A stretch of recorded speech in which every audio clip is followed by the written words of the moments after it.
батырга килүчеләр.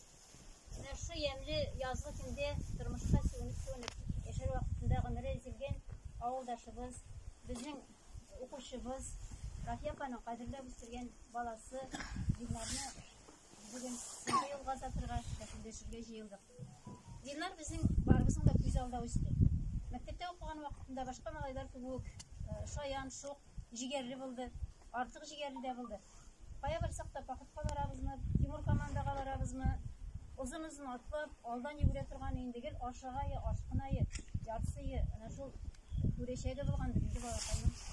Үзе тиктормас булса да гел әйбәт укыды. Менә Идил да әйтеп алды, мин аның эше алган да башлангычта. Мәктәптә әйбәт укыды, гел иптәшләре белән гел аралашып, ярышып укыдылар. Җиңел бирелә уку аңа тырышты инде үзе. Бик әйбәт аттестат белән укып чыгып китте мәктәпне. Аннары мәктәпне бетергәч чыгып киткәч инде аралар ерагайды, аралашулар да сирәгәйде. Тормышның төрле чагы була, авырлыклар була. Әдәм дә фәрештә түгел.